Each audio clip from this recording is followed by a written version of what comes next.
You're tuned in to RBLR, the home of Tampa Bay's Reveler Sports. 4 seconds left. In front. Happy moment. The Tampa Bay Lightning have won the first Stanley Cup. And the Tampa Bay Lightning have won the Stanley Cup. Lightning strikes twice. The Tampa Bay Lightning win their second straight Stanley Cup.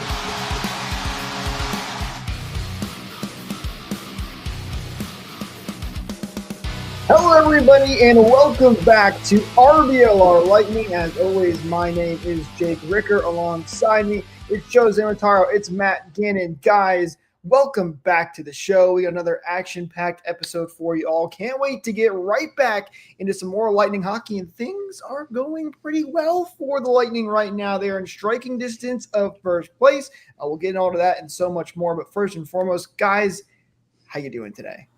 Yeah, sorry for missing the last one there.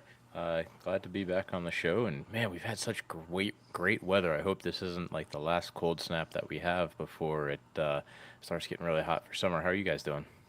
I'm doing pretty good. I guess I got the memo for the all blue lineup, but I must have misread which shade of blue we're all going with. But I think we're all looking nice and dapper. It had the potential to be a kind of bummer week of hockey, but it was salvaged. This week was salvaged by some good late games, but I'm doing good. The weather's looking real nice. I am rather ready for summer though. So I'm fine. I'm fine with this being the last cold snap, Joe. I like to live my life on the water most of the time, so the warmer the better for me.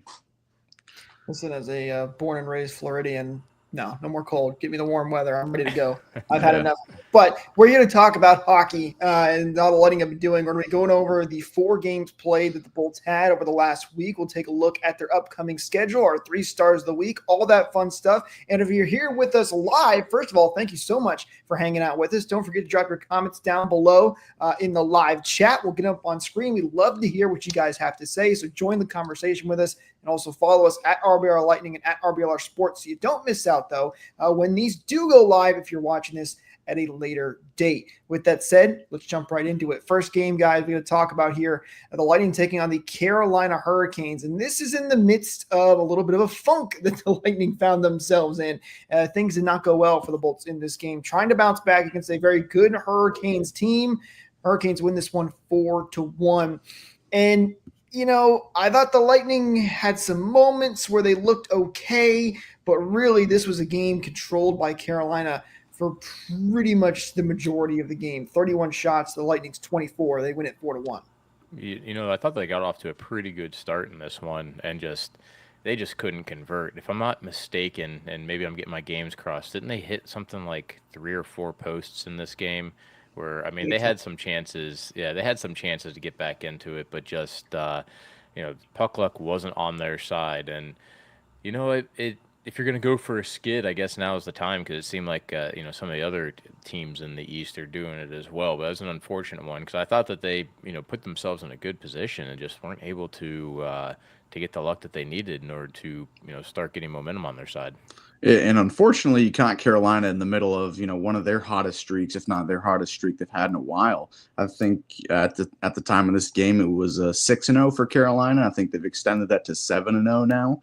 So they've been playing white hot recently, and I don't want to chalk it up to you ran into a white hot team. You started off pretty well. You were playing really well with them, and then the game just kind of got out of hand. You fell into the trap that Carolina does employ. They've got a very interesting niche style of hockey. They're a very dump and chase kind of team, and they're a very trap heavy team. But I think the Lightning kind of fell into. There wasn't much dangerous that they could get any real chances going. Carolina did a good job of limiting everything the Lightning could do. And, you were on the unlucky side of some bounces too. Like you were saying, you hit a couple posts and, a couple defensive breakdowns. A shorthanded goal in the first period was kind of maybe not a backbreaker, but set the tone for the rest of the game, it seemed.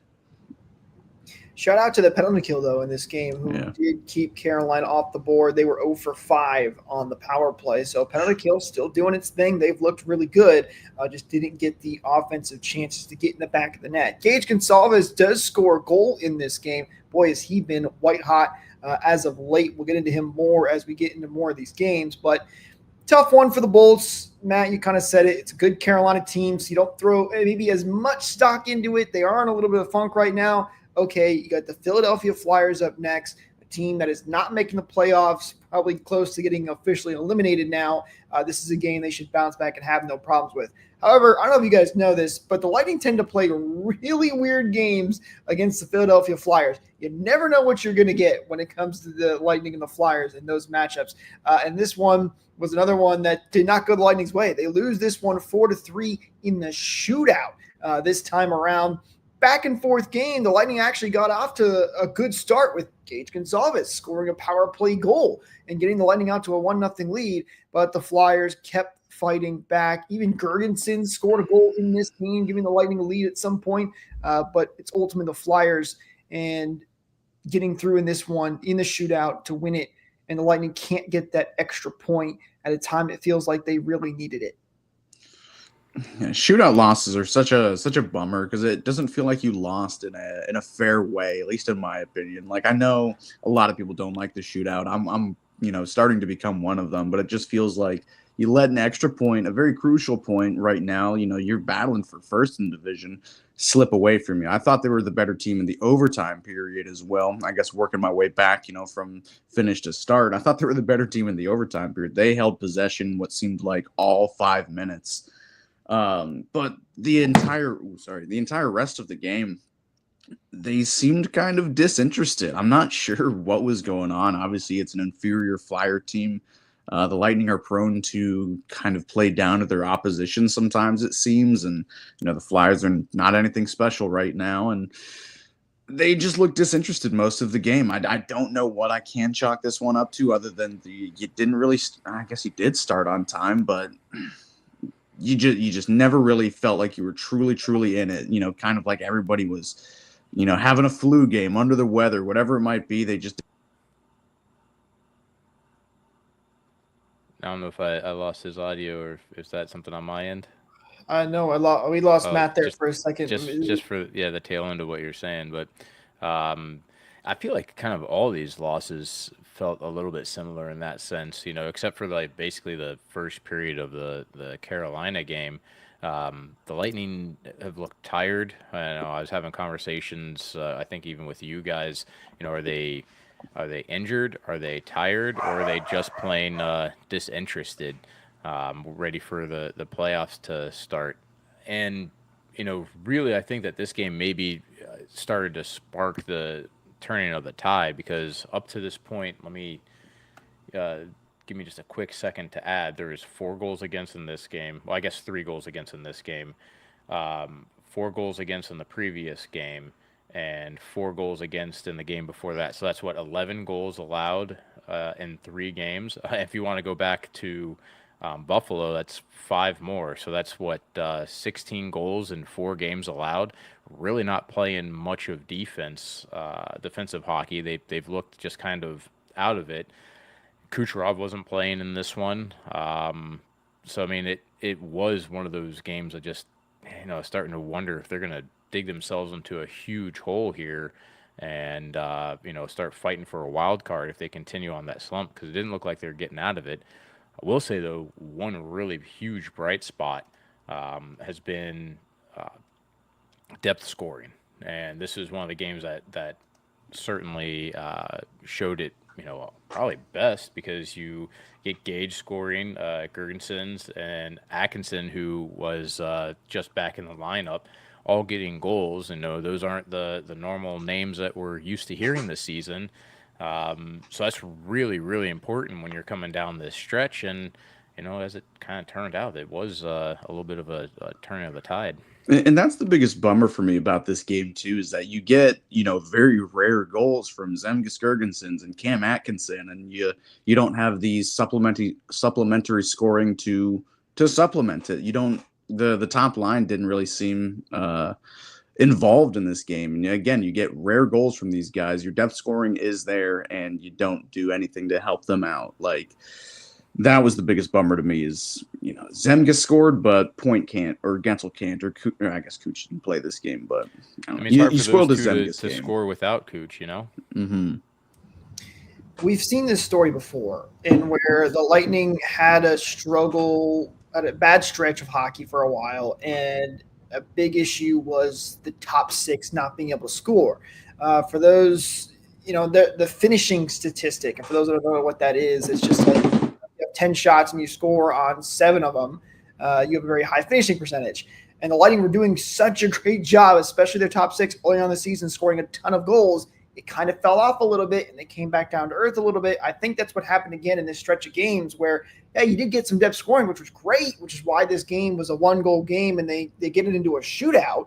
But your top six just not being able to generate anything is a big issue. And in all these games, that's kind of a common theme. Kucherov and Point have been, and Gensel too, for that matter, not at their best game in these last couple of ones. Also, Girgensons has been playing on a line with Point recently. I don't know if you guys have noticed that. I don't know what's up with that. Listen, I trust Cooper with my life, basically, but I'm not 100% sure where he's going with that one. But hey. I mean, I kind of think that was part of trying to get some depth scoring going, give them a little bit more touches, a little bit more time with the puck and some opportunities, and get some of those guys sparked. It's a big thing when you got some confidence in your skating.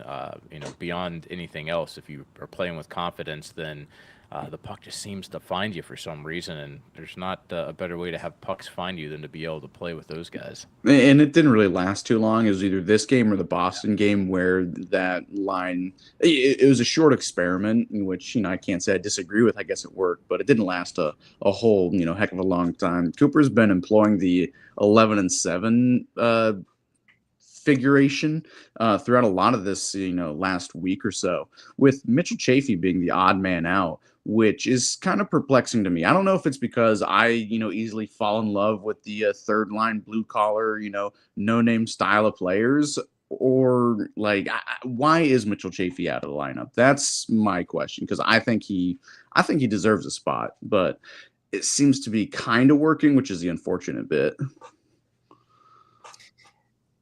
It's tough to say because we're not there, obviously, in the locker room at practices. You don't know what's going on behind the scenes. Chaffee has played well, too. I don't think he's necessarily had a bad season. Maybe he's just trying to get different guys some time to see what they can do before the playoffs start. He's had a few defensive lapses that maybe he was punished for, and, you've seen him punish Kucherov for them as well, but, maybe that's part to do with it. I don't know. 3 straight games seems a little harsh in my opinion, where, guys like Perbix and Ranish and Lilleberg, it seems like they're sometimes on the wrong end of a highlight multiple times a night. And I'm not singling them out. Their jobs are a lot harder than being a third line checking forward. It's easier to blame a defenseman or a goalie than a forward for a defensive lapse too. But 3 games seems a little excessive. So I'm hoping it might be a little bit of, resting or nursing an injury or something, because I do really like the way that Chaffee plays. I know Michael, who sometimes joins us on here, we both love the big dog. We both love our blue-collar style players. So that's just one thing that I was curious about and slightly offended by. Sure Cooper took note of that, Matt, that you. Well, the good news for the Lightning is they got the point in that game, which I know people hate that saying, at least they got a point. But it was true at that time because they really needed one after losing a couple of games in a row. Then they went back to Boston to try and get the revenge after losing a very disappointing game to the Bruins. And they did just that. The Lightning really came through in this one in TD Garden. They win it 6-2. We were just saying the top 6 was having issue getting goals. Not in this one. You had Hagel, Cirelli, both empty netters. Cirelli with 2 goals in this game. Victor Hedman started us off early in the first period. And even though the Bruins did tie it 1-1 at the end of the first period, guys, it felt like the Lightning played by far one of their best games of the season there, I might say as well. You just look at the shots on goal, 40-12 in favor of the Lightning. So there's a few things that happened in this game. One, the starting line, if I'm not mistaken, it was Gensel, Point, and Gord, and they started together and they scored. 2 minutes into the first period there. Another chance to get a different look for a top 6 line, and it obviously that's a lot of skating that you'd get when you get those guys on the ice together. Boston also, I think, have been playing with the kind of an edge to their game, given that all the stuff that they've had happen leading up to the trade deadline, and they're kind of hitting back at teams, including Tampa and Florida. They're kind of hitting back with a little bit of a vengeance, and then maybe they cooled off because a total of 12 shots for an entire game, none in the second period, is straight up just pathetic.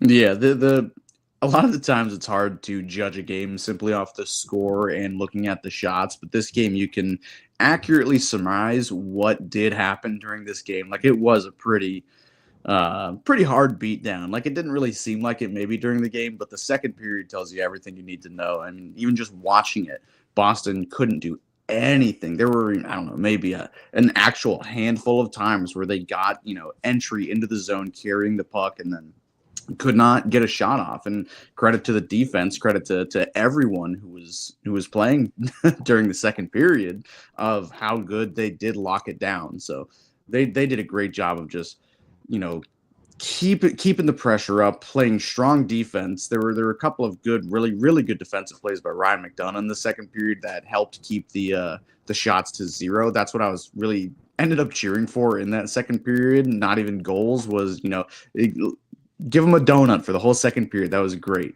So just a tremendous job there. And then just kind of an unfortunate, goal that Vazzy let in to start the third, their very next shot after the first period into the third period. Just a little bit of a squeaker that went in. I wouldn't call it, a horrible breakdown by anybody, but just a unfortunate play. So really, you can call it a 6-1 game. The one goal they did let up in the first period was kind of a pretty bad breakdown. Nick Perbix was puck watching his man in front and ended up just getting sniped on by Elias Lindholm. But the rest of the game was just completely an utter lockdown mode, foot on the gas, all defense, all offense, all gas, no brakes. Yeah, and I'm saying you got depth scoring, kind of, if you will, again, because you got two defensemen scoring and you got Nick Paul up on the board. Kind of a big deal getting Nick Paul up because that marks his 20th goal of the season. It'll take me a while to pull up the stats, but the Lightning, in terms of number of 20 goal scorers that we have, 6 of them. Sixth it's ridiculous. It's absolutely ridiculous to have that much scoring on a team. And what Hedman's got 12 himself. I mean, this team's got plenty of ability to score. In a game like this, where you should start playing defensively, it's good to see that we can shut down a game too. Because let's see, the plus minus or the goal differential rather for the Lightning, I have it right here, is currently sitting at plus 57. That's a pretty good number. That's honestly an outstanding number, with that being, let's see, I guess fourth in the league right now. Is that right? Yeah, it looks like fourth in the league. It ends up really mattering as you start getting into that playoff hockey, not preventing goals from going in. How funny was the closing sequence of the game? Going for the second empty net goals. Who was it? Hagel. He got the first empty netter. Oh, Jake's gone. I don't know if you caught it, if you had turned the game off at that point, but going for that second empty netter, it seemed like every shot was getting blocked or it hit a post. Even Vasilevsky was going for the empty net. That's great. He's been really trying for it the last year or so. I think he wanted to go for it in last night's game against. There was one dump in Philadelphia. Philly, yeah. There was one where he bobbled. It was rimmed a little bit high. Mm-hmm. He tried knocking it down. And he just bobbled it. And that you could tell that he was ready to turn and shoot, I think, at least. And yeah, I would love to see him at least fling one down the ice just for the sake of seeing a goalie shoot. It's always so funny. I mean, I was unlucky enough to be in the arena during an opposing goalie goal on the end he shot it on. So if Vasilevsky can ever score a goal, that'd be great. But just the final closing minute and a half of this game was just utter comedy, it seemed, and I really liked how I think it was Dave Randorf put it. Cirelli, he's been pretty cold for a while now. Trying to get that new career high in goals, get the 21st, I think it was, and he got it in this game off a nice tip, and then accidentally, gets the puck shot off his skate and into the net for his second goal of the game. So, the 21st is so hard to get, but of course the 22nd comes off you accidentally. I thought that was really funny. Yeah, I mean, I kind of call it the Kucherov effect in that sense because, he sometimes scores when he's not even trying. It's one of those things that can definitely happen when you're starting to feel it. And looking at his stats, it looks like the last time that he scored before this was wow, I'm scrolling down further than I thought I was going to. It was February 9th. That can't be right? February 9th against Montreal. It could be. I did, don't hate me, I did drop him off my fantasy team, so just because he did go a little cold there. But that's the way the fantasy teams work, right? And I'd give you a ding, but I don't have access to it. The truth is that when you're rocking your fantasy team, you want players that are hot, and there's been a lot of players on this team that have gone kind of cold as of late, especially Cirelli. He came out flying. Why don't we just go ahead and go cover the game that was last night, the Philadelphia Flyers, where the Lightning continued their defensive efforts and won in a shutout, a final of 2-0. Is another good game for the Lightning where they tried to limit chances on a team that, man, I thought this one was going to start to get out of control with penalties, and the aggression was certainly there from the Flyers side. So it seemed like they were pushing pretty hard to make this like a statement game for them. Yeah, you go from shootout loss to shutout win. That's another really great revenge game, kind of like that Boston game. I thought it was a really, maybe not a dominant performance by the Lightning. It was really close there. Again, I was lucky enough to be there. I'm 8-0 in games again this season, or not again. Thank you, sir. Thank you for your service. Of course. I do it for you guys. And yeah, this game did get pretty chippy. A couple of I'm not going to say stupid penalties. What was the first one? I saw Victor was really barking at the refs. If you can remember, like the one that it was the let's see. So it was the Kucherov. It was a holding against Kucherov, and then after that, Gensel got the abuse of officials. I think it was because of the way the puck was dropped, where he wasn't fully set and he was yelling. And Hedman had been barking at the refs before that, so maybe that was the makeup call. Was the Gensel penalty? Welcome back, Jake. Okay, I could see from my 300 level seat that Victor was really going in on one of the refs, and I didn't really know exactly what had happened. So thank you for the clarification. The rest were about as good as my connection has been. That's what I think. Sorry, I don't know what's going on. I have some technical difficulties. Hopefully my connection stays stable here. I know exactly what you guys are referring to. As soon as I heard the cancel penalty, it seemed like this game got away a little bit from the officials. I know it's a tough job to do, but I was definitely surprised Gensel got that penalty, especially after what Tortorella was doing. But I don't know what you guys got on with Kucherov and his breakaway, assuming you're talking about that. But I was definitely entertained by that because he definitely made it a little more exaggerated is probably the word I'm looking for here than it probably needed to be. But it was entertaining, and the fact that he scored a breakaway goal later made it that much better. It was on that next on the power play where Torts was so upset. I mean, it's really just like almost a slap in the face. And he had another opportunity, a couple of opportunities where he really could have turned it on a little bit more. But that one ended up being the game-winning goal. Yeah, I thought the top line looked really good this game. Probably the best they've looked in the last week or two, maybe even. Like when I say the top line, I mean like Point and Kucherov. Point has been excessively quiet recently. The way he's been playing his game has kind of been frustrating me, first of all, as a Lightning fan, and secondly, as a fantasy owner of Braden Point. The way he's been playing recently has been uninspired, it seemed. Hey, what are you doing? But That's for the exactly first what I time, said, Nikita Kucherov. but for the first time in a good. while, I thought these guys looked, both these guys looked really good this game too. And also, just like the Carolina game, how good was the penalty kill this game? I know it's Philadelphia, but I thought the PK, obviously they were literally perfect, but I thought the way that they were killing these penalties, they looked like the Lightning playing a Pee-wee team on the power play. I just thought they looked really, really good this game. I mean, getting 5 out of 5 on the PK and having their opportunities to score as well.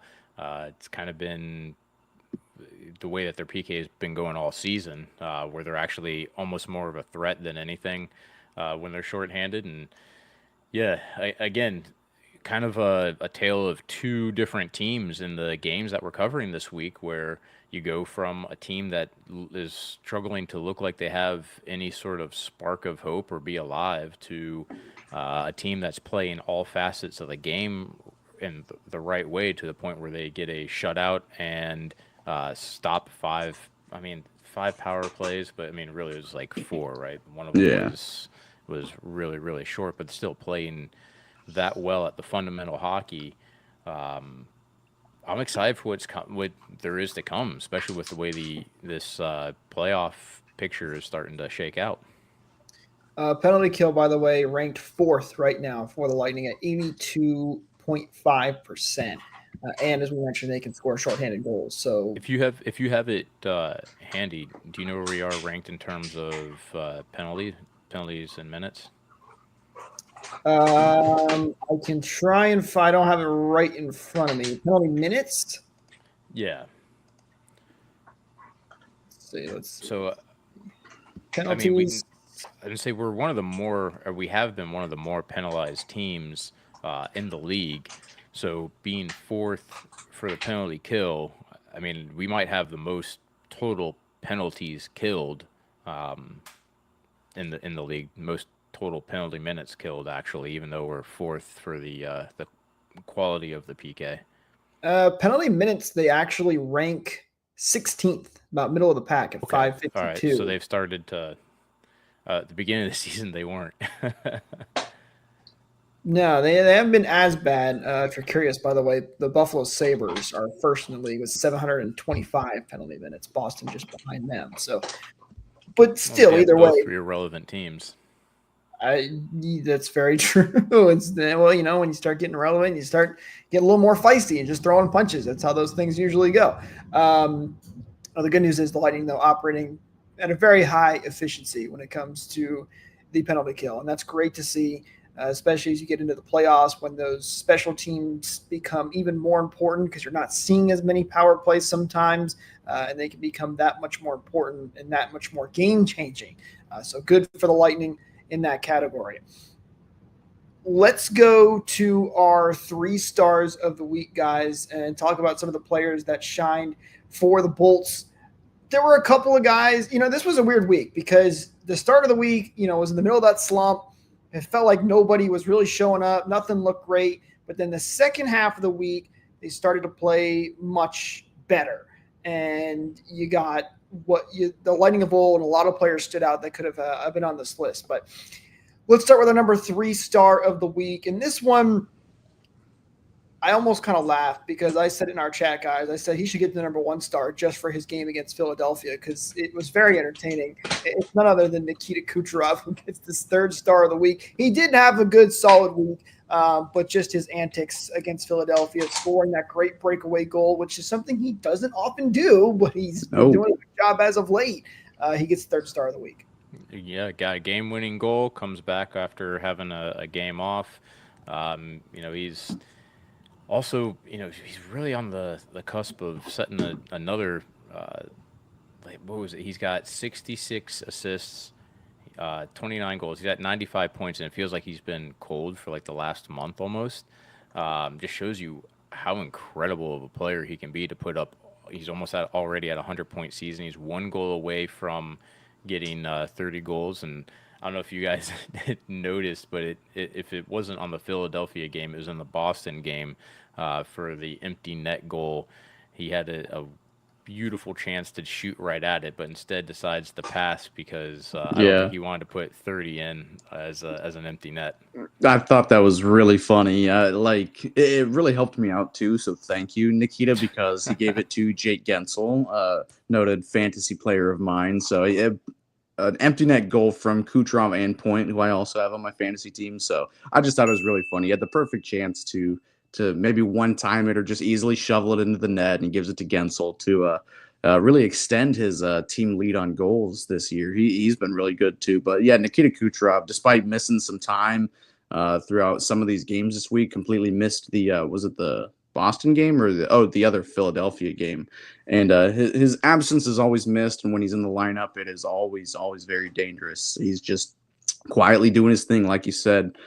Been low key, kind of cold for his standards over the last month or so, and he still puts up multi-point games. What seems like every game. Matt, I'll tell you what never misses. It's the merch over on shop.rblrsports.com. And I highly recommend you guys go check it out when you get the chance. Links, as always, are in the description. And you guys can use code BOLTS to get 10% off your order. It's not just Lightning either. Lightning, Rays, Rowdies, Sun, Bucks, awesome team-inspired merch we got over there for you guys. Go check it out. It helps to support us. We really appreciate it. And you get an awesome t-shirt out of it as well. So again, shop.rblrsports.com. Use code BOLTS to get 10% off of your order. All right, let's go to our number 2 star of the week. It's a guy who he had hit a cold streak for a little while. Granted, pretty much everybody did in that funk for the Lightning, but he broke out in a big way in the last game, scoring 2 goals. None other than Anthony Cirelli, who gets the 2nd star of the week. Good to see him getting back on track here, guys. You want to go first? I'll go first. We had a little bit of a discussion while you were gone about Anthony Cirelli, how he has gone a little bit cold. But the things with his game is even if he's not putting up points, he's still an effective player. He's still one of the best penalty killers in the league. And now he's starting to find the points again. He has set a new career high in goals and points as well, which congratulations to him. He's having a great underrated season. Still my Selke vote, maybe. But no, just a good get back week for Anthony Cirelli. Again, it's hard to replicate what he's been doing all year. Of course, there were going to be some cold streaks that came with it, and I'm glad he's getting that done and out of the way and starting to put up points again. Again, just he's got a lot of the intangibles. He's a good locker room guy, and now they're starting to find him again. So good on you, Tony. And you said he's a good two-way player as well. In that the game against Carolina, he was a -1. And he was a +1 in the game against Philadelphia. So if you're losing games and you're still not really someone that's been a liability in it, that's a big deal. And he's a good two-way player. So usually when he's not scoring, he's at least preventing the other team from getting on the scoreboard. So yeah, good on him getting back onto the score sheet since that drought since February 9th. Hopefully this sparks something. There's still quite a few games left in the season. Maybe he can tally up 8 more before it's over and hit that 30 goal mark. End up being like the fifth player on the team to get 30. Man, that is so incredibly impressive. It feels like, at least on the Lightning, anytime a player gets close to hitting a record or a franchise record or their personal record or something like that, they just have a little bit of trouble finding that next one. We've seen it so many times. It's I guess the pressure gets to some guys sometimes, but good to see Cirelli get on the board. He gets the 2nd star of the week. And he had been so snake bitten recently too. It's not like he wasn't trying or playing bad or anything. In that Boston game, I think he hit the crossbar on what could have been, the game-tying goal at the time or something. Or maybe it was the Panthers game a couple weeks ago. He was right at the crease. He has had some really good chances. He's flung a couple off the post too. So glad they're finally going in the 4x6 range now. Just gripping that stick a little bit too tight, but things looking up for him. Now, the number 1 star of the week, I thought this was a pretty clear choice, guys, and I've been really happy with the way he has played over the last 2-3 weeks now. At this point, it seems like he is really coming into his own and could be, making an argument for a consistent, permanent spot in the lineup, even heading into years future. And that is our number one star, Gage Gonzalez, who has been absolutely fantastic this week. 2 goals, 1 assist for 3 points, even on the plus minus. But his offense specifically has been extremely good. Getting points in 3 out of the last 4 games, and it's been in every single game. It's not like he just put them all up in a bunch. He's been fairly consistent. Those 2 goals being huge. And he looks like he looks like a pro when he does it, right? It's not like when he scores, it looks like it's the first time he's ever scored. They're just really solid opportunities that he ends up burying, and he's fitting in more and more as a player that can play a higher role, which is, again, talking about some depth stuff with this team as we get closer to the playoff picture. This is exactly what you want to see out of a guy like Gage.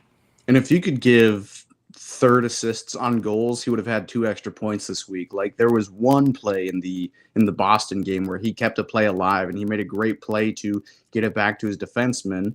And, unfortunately, he did not get the assist on it, but he kept the play alive, and he is driving these plays as well sometimes. Like, I know he's not necessarily the youngest guy, but, he is still a rookie, and he looks like he belongs. Like, he's making, big league plays. He's playing like a big league guy, still a little light on his skates. He gets displaced a little bit, on some hits, but he plays the game the right way. He's a great playmaker, and the goals are starting to show up too. He's got a pretty underrated shot, in my opinion. I wish he'd use it a little bit more, but the way he's creating plays and, making space, creating offense with what, limited ice time he's getting, he's making the most of it out there. I think he's looking really good with Nick Paul as well. Those two, Nick Paul kind of looks good with everybody, it seems.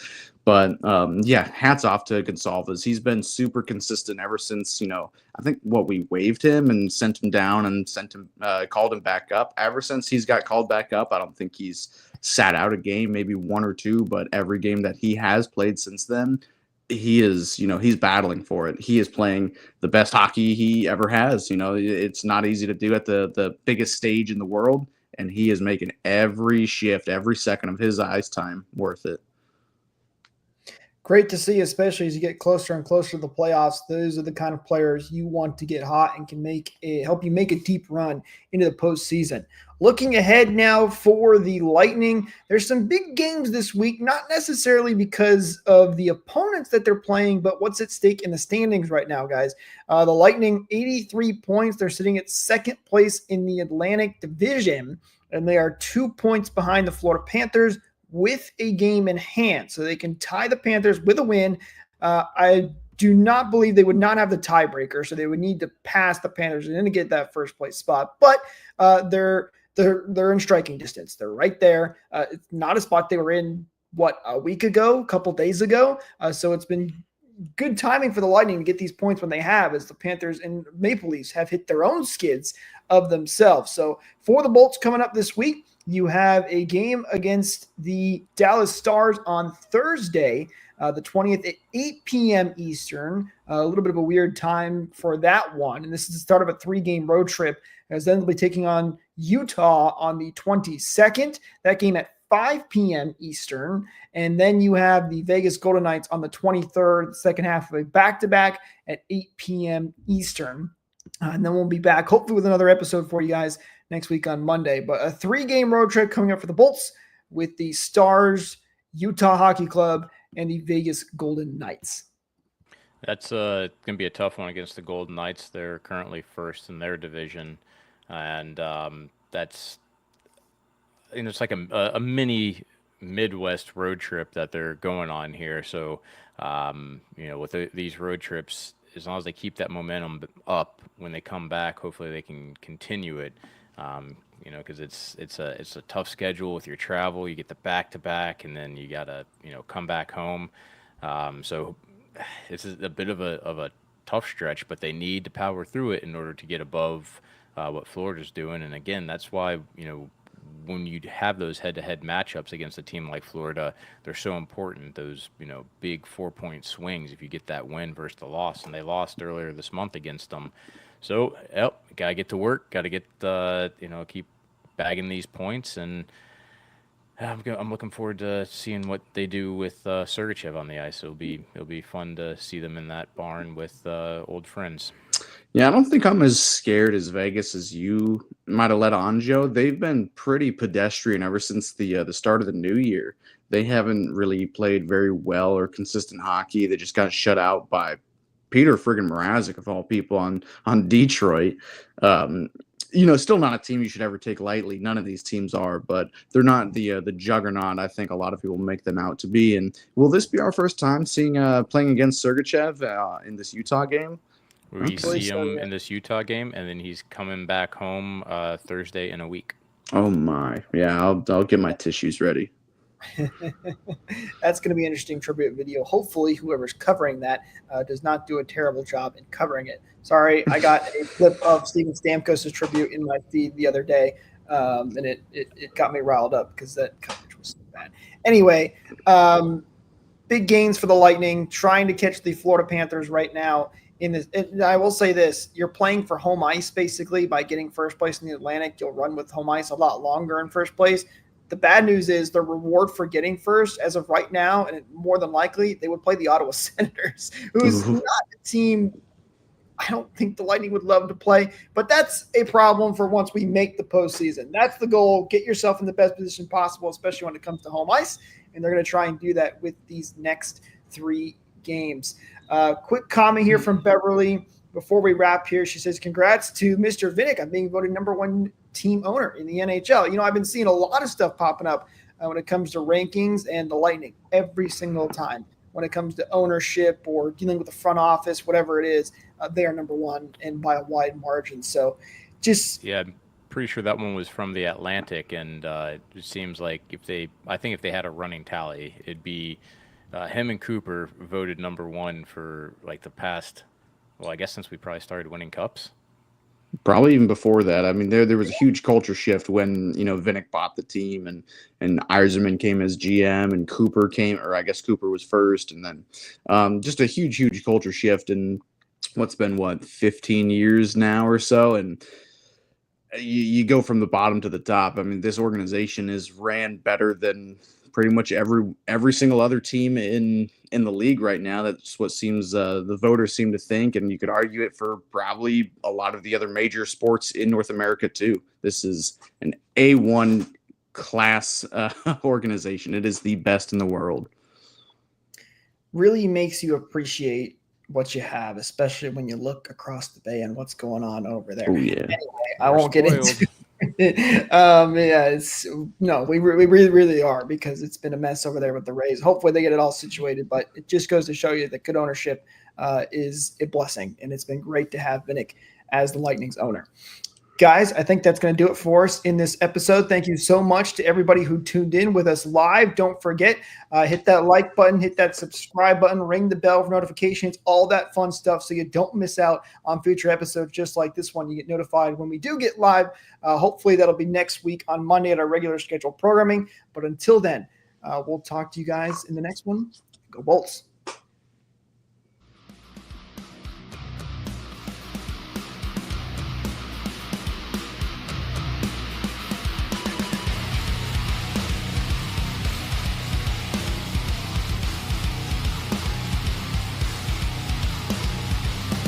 Thank you for tuning into this presentation by RBLR Sports. On your way out of the stadium, please remember to like and subscribe.